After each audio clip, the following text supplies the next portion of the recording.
వెతలు తీరును, కృపలు దొరుకును, సాటి లేనిది యేసుని నామం. యేసునామమే మధురం, మదిలో తలచిన ధన్యం. యేసునామమే మధురం. ప్రభువునందు ప్రియ దేవుని బిడ్డలారా, నేటి వాక్య ధ్యానము కొరకు ప్రార్థన చేద్దాం. ఈ మాసం మన ముందు మరొక 10 దినాలున్నవి. 10 రోజులు కూడా ఎపిసోడ్ సహకారులు కావాలి. It is the big need of the hour. Please pray. దయచేసి ప్రార్థించండి, అత్యవసరం అన్నది. వాక్య ధ్యానమునకు వెళదాం, ప్రార్థన చేసుకుందాం. మమ్మలను మిక్కిలిగా ప్రేమిస్తున్న మా ప్రియ తండ్రి, మీకు వందనాలు, స్తోత్రాలు. నేటి వాక్యము ద్వారా మాతో మాట్లాడమని అడుగుచున్నాము. దేవా, అవిశ్వాసులైన వారి మనోనేత్రాలకు ఈ యుగ సంబంధమైన దేవత గుడ్డితనాన్ని కలిగించాడు. ఆ గుడ్డితనము నుండి ప్రజలను విడిపించుమని సువార్త యొక్క ప్రకాశము వారి కనులకు చేర్చమని ప్రార్థిస్తున్నాను. నేటి వాక్య ధ్యానము మా జీవితాల్లో పెనుమార్పుకు ప్రారంభం అవటానికి సహాయం చేయండి. మమ్మల్ని క్షేమంలోనికి నడిపించండి. ఘనత, మహిమ, ప్రభావాలు మీరే పొందండి. పరిచర్య యొక్క ప్రతి అవసరము మీరు ఎరిగి ఉన్నారు. మహిమలో తీర్చండి. యేసునామమున అడుగుచున్నాము తండ్రి, ఆమేన్. ప్రభువునందు ప్రియ దేవుని బిడ్డలారా, దయచేసి మీ పరిశుద్ధ బైబిల్ గ్రంథాన్ని తెరవండి. ఫిలిప్పీ పత్రిక 2వ అధ్యాయము 14వ వచనము నుండి వాక్యాన్ని ధ్యానిద్దాము. నిన్నటి దినం కూడా కొంచెము సమాచారం దీని నుండి మనం మాట్లాడుకున్నాము. ఇంకా చాలా భాగము ఉన్నది. మీరు మూర్ఖమైన వక్ర జనము మధ్య నిరపరాధులు, నిష్కలంకులు, అనింద్యులు అయిన దేవుని కుమారులగునట్లు సణుగులు, సంశయములు మాని సమస్త కార్యములను చేయుడి. ఇది ఈ మాట నాతో తిన్నగా మాట్లాడుతోంది. తిన్నగా మాట్లాడుతుంది. నేను ఎవ్రీడే హంగర్ రిలీఫ్ ప్రాజెక్టు ప్రారంభించి రోజు కూడా ఎక్సెప్ట్ సండే 6 days 500 నుండి 600 మందికి అనుదినము వృద్ధులకు, రోగులకు, పేదలకు ఆహారం పంపిస్తున్నాను.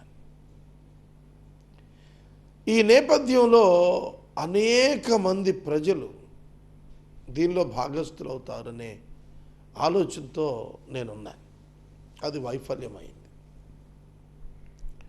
వక్ర జనము మధ్య వివిధ రకాల విమర్శ బాణాలు వేసేటువంటి అనాలోచిత వ్యాఖ్యాతల మధ్య నేను ఈ కార్యక్రమం చేస్తున్నాను. వాక్యము నన్ను బలపరిచింది. ఏమిటంటే, ఇట్టి వారి మధ్యనే నేను సంశయం లేకుండా, సణుగులు లేకుండా, సంశయము లేకుండా, అనింద్యుడుగా, నిష్కళంకుడుగా, నిరపరాధిగా, దేవుని కుమారుడుగా సమస్త పని చేయాలని నేర్చుకున్నాను. ఒకరిని సనగాల్సిన పని లేదు, ఒకరి గురించి గొడగాల్సిన పని లేదు. It is the work given by God to me. ఇది దేవుడు నాకు ఇచ్చిన పని. అన్ని కార్యాలు చేయమన్నాడు. ఏ కార్యం చేసేటప్పుడు గ్రంబలింగ్ అండ్ క్వశ్చనింగ్ అవసరం లేదు. No need for us to question or no need for us to grumble our self. మనం గొనుక్కోనక్కర్లేదు, మనం ఎవరిని ప్రశ్నించక్కర్లేదు. మన ప్రభువు పని మనం చేస్తున్నాం. మనం దేవుని బిడ్డలము, మనం అనింద్యులం, నిరపరాధులం, నిష్కళంకులం. లోకం మారక్కర్లేదు, మనం మారాము. లోకం మన పట్ల మారనక్కర్లేదు. వక్ర జనము మధ్య మీరు ఇలా ఉండండి అన్నప్పుడు వాళ్ళని మార్చేయండి అని అనలేదు ప్రభు. వాళ్ళ మధ్యలోనే ఉండండి, మీ పని మీరు చేయండి, ఇలాంటి ప్రమాణంలో చేయండి అని చెప్పాడు. Is it not a good message, lesson for me? Yes, I agree. It is the lesson and the message for me. నిజమే, ఇది ఒక సందేశం, ఒక అద్భుతమైనటువంటి హెచ్చరిక కూడా. సహోదరుడా, సహోదరి, లోకములో ప్రజలు భిన్నమైన వ్యక్తులు ఉంటారు. ద్వంద్వ మనస్కులు ఉంటారు. ద్వంద్వ మనస్కులు ఉంటారు. హిపోక్రైట్స్ ఉంటారు, వేషధారులు ఉంటారు. వికెట్ పీపుల్ ఉంటారు, దుష్టులు ఉంటారు. హామాను వంటి దుష్టులు ఉంటారు. నాశనకారులు ఉంటారు. క్రిటిక్స్ ఉంటారు, విమర్శకులు ఉంటారు. బ్యాడ్ క్రిటిక్స్, వర్స్ట్ క్రిటిక్స్ ఉంటారు. వీళ్ళ మధ్యలోనే మనం పని చేయాల. వక్రజనం మధ్య మనం సమస్త కార్యాలు చేయాల. దేవుడంటే నమ్మకం లేని ప్రజల మధ్య దేవుని కార్యాలు చేయాలి. This is the lesson. ఇది పాఠం మనకు. దేవుని ప్రమాణాలతో చేయాలి. దేవుని ప్రమాణం ఏంటో తెలుసా? స్టాండర్డ్ ఆఫ్ గాడ్ ఏమిటో తెలుసా? నిష్కళంకత్వం, నిరపరాధత్వం, అనిత్యత్వం. ఇవి కలిగి ఉండాలి. It's not a small task to achieve. ఇదేమి చిన్న పని కాదు సాధించడానికి. Very big achievement. But God will be with you to complete this action. దేవుడు నీతో ఉంటాడు, పని చేపిస్తాడు. నేనెప్పుడు బలహీనుడను అప్పుడే బలవంతుడును అన్నాడు పౌలు. నన్ను బలపరచువానిని బట్టి నేను సమస్తమును చేయగలను అని అన్నాడు. ప్రభువు నా ప్రక్క నుండి నన్ను బలపరిచెను అని అన్నాడు. సింహము నోట నుండి నన్ను తప్పించెను అని కూడా అన్నాడు పౌలు. కాబట్టి మనం ఒక వర్క్ ఓరియంటెడ్ ఆర్ టార్గెటెడ్గా పంపించబడ్డాము. దేవునికి ఒక పెద్ద ప్రణాళిక ఉంది. ఆ పెద్ద ప్రణాళికలో నువ్వు ఉన్నావు. As a believer, as the child of God, you are there in the plan of God, eternal plan of God. దేవుని సార్వత్రిక ప్రణాళికలో, నిత్య ప్రణాళికలో నువ్వు నేను నియమించబడి పనిచేస్తున్నాము. We all are appointed by God for His great work. ఆయన గొప్ప పని నిమిత్తము దీనులమైన మనం నియమించబడ్డాము. How fortunate we are. ఎంత ధన్యులం మనం ఒకసారి ఆలోచించు. సర్వోన్నతుని దేవుడు పని మనం చేయటం ఎంత ఆధిక్యత. సృష్టికర్తకు పని చేసి పెట్టడం ఎంత ఆధిక్యత. ఒకసారి ఆలోచించు. ఆ సృష్టికర్తకు పని చేస్తున్నట్టే సమాజంలో మనం పనిచేయాలి. సమస్త కార్యాలు చేయాలి క్రైస్తవుడు. ప్రతి సత్క్రియ చేయాలి క్రైస్తవుడు.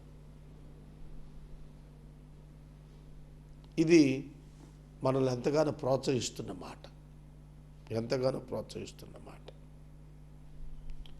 మనం అనుకుంటాము మనం నీతిమంతుల మధ్య పని చేయాలనుకుంటాము. నీతిమంతుల మధ్య పనిచేస్తే, సంఘంలోనే నువ్వు పనిచేస్తే ప్రయోజనం ఏంటి? సంఘానికి వెలుపట నువ్వు సమస్త కార్యాలు చేయాలి. యేసుక్రీస్తు ప్రభు నీళ్లు ద్రాక్షారసంగా మార్చినప్పుడు త్రాగిన వారంతా బిలీవర్సా? కాదు కదా. యేసుక్రీస్తు ప్రభు 5,000 మందికి ఆహారం పెట్టినప్పుడు తిన్నవాళ్ళంతా బిలీవర్సా? కాదు కదా. యేసుక్రీస్తు ప్రభు స్వస్థపరిచినప్పుడు స్వస్థపడిన వాళ్ళంతా బిలీవర్సా? కాదు కదా. యేసుక్రీస్తు ప్రభు సువార్త చెప్పినప్పుడు విన్నవారంతా బిలీవర్సా? కాదు కదా. మరి ఎందుకు క్రైస్తవుల మధ్య పనిచేసుకోవాలనే కుచితమైన నేరో మైండెడ్నెస్ ఎందుకుంటుంది? పాస్టర్లు ప్రక్కదారి పట్టి బోధించిన తప్పు బోధ వల్ల ఉంటుందన్నమాట. నాకు తెలిసి ఒక చాలా పెద్ద సంఘం ఉంది, పేరు చెప్తే బాధపడతారని చెప్పటం లేదు, కానీ సందర్భం విషయం తెలిస్తే చాలు మీకు. ఆ సంఘం అంటుంది, వేరే విశ్వాసిని అంగీకరించబాకండి, వాళ్ళంతా కూడా సరైన విశ్వాసులు కాదు, మన సంఘానికి వచ్చేవాళ్ళే మంచి బలమైన విశ్వాసులు. ఈ దుర్బోధ 99% చర్చ్ లీడర్స్, పాస్టర్స్ కలిగి ఉన్నారు సంకుచిత మనస్తత్వంతో. అందుకే క్రైస్తవ సమాజం విత్ ఇన్ ద చర్చ్ చేసుకుంటున్నారు. సువార్త కోటాలు కూడా ఎలా అయిపోయినాయో తెలుసా? ఒక గ్రూప్ ఆఫ్ అసోసియేషన్ ఉంటుంది, పాస్టర్స్, ఇవాంజలిస్ట్, ఒక గ్రూప్ కడతారు. గ్రూప్ కట్టడమే తప్పు, కానీ గ్రూప్ కడతారు. నువ్వు గ్రూపు పెట్టావు కనుక నేను రానని ఇంకోటి బయట ఉంటాడు, వాడు కూడా అంటాడే. ఈ గ్రూపులో కమ్యూనిటీ ఉంటుంది, ఈ గ్రూపులో డాక్టర్ని ఉంటుంది, ఈ గ్రూపులో రకరకాల డినామినేషన్ బ్యారియర్ ఉంటుంది. ఈ గ్రూపులో ఉన్న వాళ్ళందరూ కూడా ఒక మాట అనుకుంటారు. ఈ సంవత్సరం మనం సభలు పెట్టేసి సంఘాలన్నీ తరలించేసి గొప్ప జనసమూహం చూపించుకొని సమాజంలో బాగా జరిగించాము అనే పేరు రావాలనుకుంటున్నారు. ఎవరైనా ఒక నాన్ క్రిస్టియన్కి పర్సనల్గా సువార్త సభ ఇన్విటేషన్ ఇస్తున్నారండి? మేము చూస్తాం కదా, మా సంఘాలన్నింటిలో కూడా పాంప్లెట్లు సంఘాల్లో పంచుతారు, వచ్చేవాళ్ళంతా క్రైస్తవులు వస్తారు. Then what is the need of your and the purpose of your gospel meeting? వక్ర జనము మధ్యకెళ్ళాలి. పౌలు అరేయొపగులో నిలబడి మాట్లాడుతున్నప్పుడు వక్ర జనం మధ్య మాట్లాడాడు. పేతురు పెంతెకొస్తు పండుగ రోజున మాట్లాడినప్పుడు వక్ర జనము మధ్య లేచి మాట్లాడాడు. స్టెఫెను తన చివరి ప్రసంగం మాట్లాడుతున్నప్పుడు వక్ర జనము మధ్య మాట్లాడాడు. మరి మనం ఎందుకని విత్ ఇన్ ద వాల్స్ బౌండరీస్లోనే మాట్లాడుకుంటున్నాం? వక్ర జనము మధ్య మాట్లాడమనలేదు దేవుడు, పనులు చేయండి అన్నాడు. God ordered us and set us to do all the things among the people who are wicked, who are not believers. Who are not believers. ప్రియమైన దేవుని, crooked and twisted generation. Crooked and twisted generation. నాకు చాలా ఇబ్బంది అయిన క్రైస్తవులు తగులుతూ ఉంటారు అప్పుడప్పుడు. నా ముందు ఆహా ఓహో అంటారు, ప్రక్కకి వెళ్ళి చిచ్చి చిచ్చి అంటారు. What kind of mentality it is చెప్పండి? వీళ్ళకంటే బయట వక్రజనమే మేలు. సంఘం ఎట్లుండాలి? నిరపరాధులుగా, నిష్కలంకులుగా, అనింద్యులుగా ఉండాలి, దేవుని కుమారులుగా ఉండాలి. అది దేవుడు మన నుంచి కోరుకుంటున్నాడు. ప్రతి సత్క్రియ కూడా దేవుడు ఇష్టపడేదే. Don't evaluate with your mind, evaluate the things with the scripture and the word of God. దేవుని వాక్యము చేత ఇవాల్యుయేట్ చేసుకోండి మీ పనులు. Then you can understand it is good or not. Is it good or not? అది మంచిదో కాదో మీకే తెలిసిపోతుంది. కనుక ఇంటర్నల్ క్యారెక్టర్ ఒకటైతే ఎక్స్టర్నల్ యాక్షన్ రెండు, ఈ రెండు చాలా 100% మనం టెస్ట్ చేసుకోవాలి. నేను ఇవాళ పొద్దున్నే కూర్చొని వాక్యం చెబుతున్నాను. With so much of need. చాలా అవసరాల్లో ఉండి నేను వాక్యం చెబుతున్నాను. సమస్త కార్యాలు పూనుకోవాలి అన్నప్పుడు మనకు కావాల్సింది విశ్వాసం, డబ్బులు కాదు. గుండెలో ఒక నిశ్చయత, నా దేవుడు నన్ను పనిచేయిస్తున్నాడు, తన విధానంలో తీసుకెళ్తున్నాడు అనే నమ్మకం. ఆ రెండే నన్ను పనికి పూనుకున్నట్టు చేస్తున్నాయి. సహోదరుడా, సహోదరి, ఈ 3 లక్షణాలు ఉన్నాయి చూశారు. నిరపరాధి, నిష్కలంకత్వము, అనింద్యత్వము. ఈ 3 ఉన్నప్పుడు దేవుని కుమారులు అవుతాము, చిల్డ్రన్ ఆఫ్ గాడ్ అవుతాము. ఇది బేసిక్ క్యారెక్టర్ క్వాలిటీ యాట్రిబ్యూట్ అయి ఉంటుంది మనకి. ఇది ఉన్నప్పుడు దేవుని పిల్లలం. ఇది లేకపోతే ఒక్కరి జనములో ఒక్కళ్ళమే అవుతాము. ఒక్కసారి ఆలోచించండి. నిరపరాధిగా ఉండాలి. నిరపరాధి అనగానే మనకు దానియేలు గుర్తుకు రావాలి. నిర్దోషి, నిర్దోషి, నిరపరాధి. దానియేలు గారు బైబిల్ గ్రంథంలో సింహాల గుహలో వేయబడ్డాడు, రాజాజ్ఞ తిరస్కరించాడు అని వేశారు. ఎందుకో తెలుసా? అనుదినము ముమ్మారు ప్రార్థించే అలవాటు యూదులకు ఉంటుంది. అనుదినము ప్రార్థిస్తారు. ఇప్పుడు మహమ్మదీయులు మనకు తెలుసు, నమాజ్ చేస్తారు. 3 పూట్ల 5 పూట్ల నమాజ్ చేస్తారు. ఈ యూదుల యొక్క అలవాటు గమనించినటువంటి శత్రువులు ఆ రాజ్యంలో ఓ మాట చెప్పారు. సామ్రాజ్యంలో రాజా 30 రోజులు ఎవ్వడు ఏ ప్రార్థన చేయకూడదు, ఏ దేవుణ్ణి కూడా ఏ ప్రార్థన చేయకూడదు. పిచ్చితాను కదా అది, దేవుడిని ప్రార్థన చేయకుండా ఉన్నటువంటి. ఆ సందర్భంలో రాజాజ్ఞ వచ్చినప్పుడు అది విన్నటువంటి దానియేలు ప్రార్థన చేయటానికి యెరూషలేము తట్టు తన ఇంటి కిటికీలు తెరిచి బిగ్గరగా ప్రార్థన చేశాడు. రాజుగారికి కంప్లైంట్ ఇచ్చారు.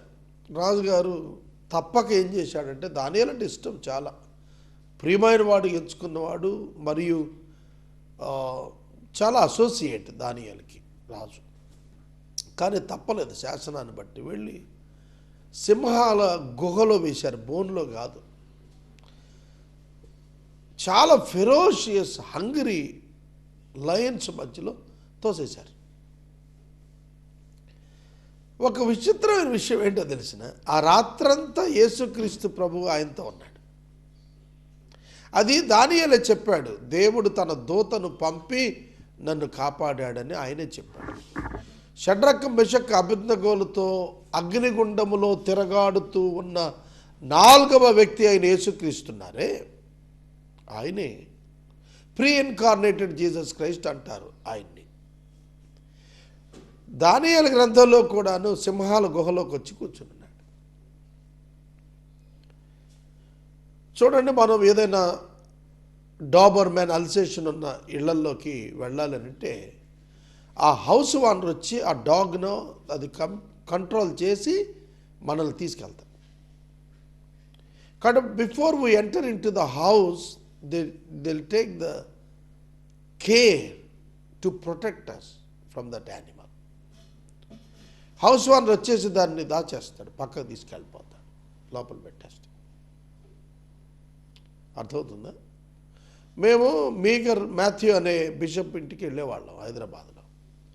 ఆయన ఇంట్లో 13 ఎన్నో పెద్ద పెద్ద కుక్కలు ఉన్నవి. ఆయన కాంపౌండ్కి అవే ప్రొటెక్షన్ నైట్ టైం. లోపల ఎవరిని రానివ్వవు. ఒకరోజు నేను కారులో నైట్ 10 o'clock ఇంటికి పోయాను. ఆ కుక్కలు 10 కూడా మా కారు 4 డోర్ల చుట్టూతో కూర్చున్నాయి, మమ్మల్ని దిగనీయకుండా. ఆ ఓనర్స్ వచ్చి చిన్న విజిల్ వేస్తే అవి వేరే పక్కకు పోయాయి, మమ్మల్ని ఇంట్లో తీసుకెళ్ళారు. They want us, don't come out side without informing us. దయచేసి రాత్రులు బయటికి రాకుండా చంపేస్తాయని చెప్పారు. ఈ యానిమల్ కంట్రోల్ చేయటానికి ప్రభు, ఆ లయన్స్ని కంట్రోల్ చేయటానికి ప్రభు దిగొచ్చాడు. దానియేలును దేవుడు ప్రొటెక్ట్ చేశాడు. చూడండి, దానియేలు నిర్దోషి గనుక, దానియేలు దేవుని యొక్క సేవకుడు గనుక, దేవుని కుమారుడైన యేసుక్రీస్తు ప్రభువు దాన్ని కంట్రోల్ చేయడానికి దిగొచ్చాడు. నిరపరాధి గనుక దేవుడు ఆయన్ని కాపాడుకున్నాడు. షడ్రక మెషక అబేద్నెగోలు అన్నారు, దేవుడు మమ్మల్ని రక్షించకపోయినా పర్వాలేదన్నారు. రక్షింపగల సమర్థుడు రక్షింపకపోయినా పర్వాలేదు, మేము చచ్చిపోయినా పర్లేదు కానీ విగ్రహారాధన చేయమన్నాడు. నిరపరాధి, నిష్కళంక, అనింద్యత్వం, ఈ క్యారెక్టర్స్ మనలో ఖచ్చితంగా ఉండాలి. ఇప్పుడు మేము హంగర్ ప్రాజెక్ట్ చేస్తున్నాం. ₹1 ఖర్చు పెడితే ₹1 ఆదాయం వస్తే ఇమ్మీడియట్గా నేను వాట్సాప్ ద్వారా మా అకౌంట్స్ డిపార్ట్మెంట్కి రుజువు ఉండేటట్టుగా పంపిస్తాను. నాకెక్కడ భయం ఉండదు, ఎందుకంటే ₹1 నా వలన వ్యర్థం పోదు. కొంచెం మెటీరియల్ కూడా థెఫ్ట్కు గురి కాకుండా పగడ్బందీగా నేను కాపాడుతాను. Everything accountable. కనుక మనం నిరపరాధులుగా ఉండాలి. తలంచుకునే వారంగా కాదు, తల దించుకునే బ్రతుకు కాదు, తల ఎత్తుకునే బ్రతుకులో ఉండాలి. నేను హంగర్ ప్రాజెక్ట్ 100 days చేశాను. ఎవడో సహాయం చేస్తాడని కాదు, ప్రభువు నిమిత్తం ఒక గొప్ప కార్యం జరిగించాలనుకున్నాను, చేశాను, చేయగలుగుతున్నాను. రేపటిని గురించి చింత లేకుండా చేస్తున్నాను. ఏనాటికి ఆనాటికి చాలన్న భావంతో చేస్తున్నాను. కనుక నేను మనవి చేస్తున్నాను, ఇటువంటి క్రియలు అనేకం చేయాలి సంఘాలు. అక్కడే ఆగిపోయాం. సమస్త కార్యములు ప్రజల మధ్య చేయండి అని ప్రభువు పిలిపిస్తే మనం అసలు we are not coming outside the Christianity. Why I don't understand. మనం రావేంటండి బయటికి? క్రైస్తవులు కదా, మనం రావేంటి? ఏలియా సవాలు చేస్తూ ఇశ్రాయేలీయులకు మరియు బయలుదేవత భక్తులకు మధ్య నిలబడిపోయాడు. వెళ్ళి he called all of them and warned about the idolatry. మీరు ఎంతకాలం ఇట్లా విగ్రహాల మధ్యన? Come out of this practice. ఈ అభ్యాసాల నుండి బయటికి రండి అని పిలిచాడు. యెహోవా దేవుడు అయితే ఆయన వెంబడించాడు. యెహోవా దేవుడు, ఆయన ఒక్కడే దేవుడు, ఆయనే వెంబడించండి అని పిలిపించాడు. ఇవాళ నాన్ క్రిస్టియన్ ఫ్రెండ్స్కి నచ్చనటువంటి మాట ఇది. బహుదైవత్వాన్ని ఒప్పుకునేటువంటి ప్రతి ఒక్కరూ తృణీకరిస్తారు క్రైస్తవుడిని ఈ కాన్సెప్ట్ మీద. నేను అనేక మంది నాన్ క్రిస్టియన్ ఫ్రెండ్స్ తోటి నేను మాట్లాడుతూ ఉంటాను. They believe in so many gods, so many gods. వారి మధ్యలోనే క్రియ చేయాలి. వారి మధ్యలో దేవుని బిడ్డ ఈయనని తెలియాలి, దైవజనుడిని తెలియాలి, మన ప్రవర్తన తెలియాలి, మన నీతి తెలియాలి, మన యథార్థత తెలియాలి, మన నిరపరాధత్వం తెలియాలి, మన నిష్కలంకత్వం తెలియాలి. పావురం వలె నిష్కలంకులంగా ఉండాలి, మనం వివేకంగా ఉండాలి. ఇవి లేకుండా మనం క్రీస్తు యొక్క బిడ్డలు మనం ఎట్లా గుర్తిస్తారు లోకం? We should be peaceful always, without grumbling, without questioning. ప్రశ్నించకుండా, గొణుక్కోకుండా పనిచేయాలి. వివేకానంద గారు, స్వామి వివేకానంద గారు ఒక మాట చెప్పాడు. కొన్ని కొటేషన్స్ నా ఫ్రెండ్స్ పంపుతూ ఉంటారు. ఏం చెప్పంటే, నీ ఒక్కడి మీదే సమస్త భారం ఉంది అనే భావనతో పనిచేయాలి. అర్థమైంది? అంటే I'm sole responsible for all the things అనే గ్రేట్ రెస్పాన్సిబిలిటీ ఫీలింగ్తో పనిచేయమన్నాడు. యేసుక్రీస్తు ప్రభు అయితే మీ సమస్త భారం నా మీద వేసి పనిచేయమన్నాడు. ఈ రెండు కొరిలేట్ చేయండి. ఈ రెండు దగ్గర పెట్టండి మీరు. వివేకానంద గారు చెప్పినట్టుగా the whole responsibility holding on my shoulders. Yes, I have to do this. This is my responsibility. I'm the only responsible అనుకుని తర్వాత దాన్ని తీసుకెళ్ళి యేసయ్య మీద పెట్టాలి. దేవా, ఇదంతా నా ఒక్కడి బాధ్యతే. I'm all alone my lord. I cried many times to the lord. I'm all alone. ఒంటరిగా ఉన్నాను ప్రభువా, భారంతో ఉన్నాను ప్రభువా, నేను ఒక్కడే చేయాలి ఇది. Yes, I know that. కాబట్టి ఏం చేయాలి ఇప్పుడు? మాథ్యూ 11:28, మత్తయి 11:28, ఆయన భుజాల మీద పెట్టాలి. సమస్తమైన భారము మోస్తున్న వాళ్ళారా, నా యొద్దకు రండి, నా యొద్దకు రండి. నీ పనుల భారము యెహోవాకు అప్పగించుము,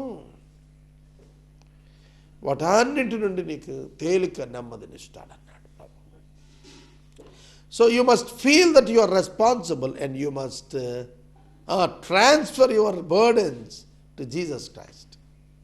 నేను చేసింది అదే. ఇప్పుడు నేను చేస్తోంది ఇప్పుడు అదే.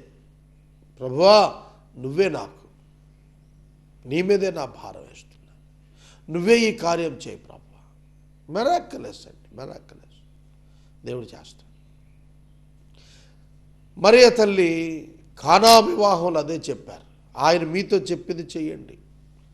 ఆయన చాలా చిన్న చిన్నవి చెప్తాడు, పెద్ద పెద్ద పనులు చేయటానికి. చిన్న చిన్న పనుల చేత పెద్ద రిజల్ట్స్ ఇచ్చే దేవుడు మన దేవుడు. కానీ చిన్న పనులకు పూనుకోండి. నేను నూతన హోరేబులో రాశాను, మన దేవుడు శక్తిహీనుడా? ప్రశ్న కాదు, శక్తిమంతుడు అని.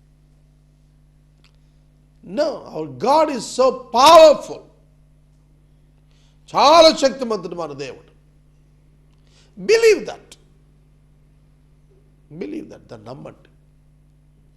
మీరు సమస్త కార్యాలు చేయండి, సమస్త కార్యాలు చేయండి. You must maintain all core values. మంచి గుణములు కలిగి మంచి పనులు చేయండి సమాజంలో. Be a good social being, be a good citizen. మంచి పౌరుడిగా ఉండండి, మంచి దాతగా ఉండండి, మంచి సహాయకుడిగా ఉండండి. అంతా కూడా do good all the times. మంచి చేయండి, మేలు చేయండి, ప్రేమించండి. Don't quarrel, don't grumble, don't question. ప్రశ్నలు లేకుండా పనిచేద్దాం. మన ప్రశ్నలు ఆయనకు అడుగుదాం, మనుషులు కాదు ప్రశ్నించాల్సింది. మన ప్రభువుని అడుగుదాం. ప్రభు, ఈ కండిషన్స్, ఈ పరిస్థితులు, వీటన్నింటిలో నాకు విడుదల కావాలని అడుగుదాం. రేపటి దినం మళ్ళా నేను 16వది, అట్టి జనము, మళ్ళీ అదే మూర్ఖ జనం మధ్య మనం ఎట్లా ఉన్నామో, ఎట్లా ఉండాలో నేర్చుకుందాం. ప్రార్థన. మమ్ములను మిక్కిలిగా ప్రేమిస్తున్న మా తండ్రి, వందనాలు, స్తోత్రాలు. నేటి వాక్య ధ్యానం ద్వారా మమ్మను హెచ్చరిక చేసినందుకు స్తుతులు. మేమెట్లా నడవాలో మాకు బోధించినందుకు వందనాలు. నిరపరాధులముగా, నిష్కలంకులముగా, ప్రభు అనింద్యులంగా, దేవాన్ని బిడ్డలంగా అన్ని పనులు చేస్తూ ఈ ప్రజల మధ్య, వంకర ప్రజల మధ్య మమ్మను కనపరచుమని ప్రార్థిస్తున్నాం. మా ప్రేక్షకులను ఆశీర్వదించి వారిలో గొప్ప రూపాంతరం ఇవ్వండి. యేసు నామమున ప్రతి ఒక్కరు ఈ దినమే మంచి పని ప్రారంభించుటకు సహాయం చేయమని అడిగి వేడుకుంటున్నాము తండ్రి. ఆమేన్. తండ్రి అయిన దేవుని ప్రేమ, కుమారుడైన యేసయ్య కృప, పరిశుద్ధాత్మ దేవుని యొక్క అన్యోన్య సహవాసము సదాకాలం మనకు తోడైండును గాక. ఆమేన్.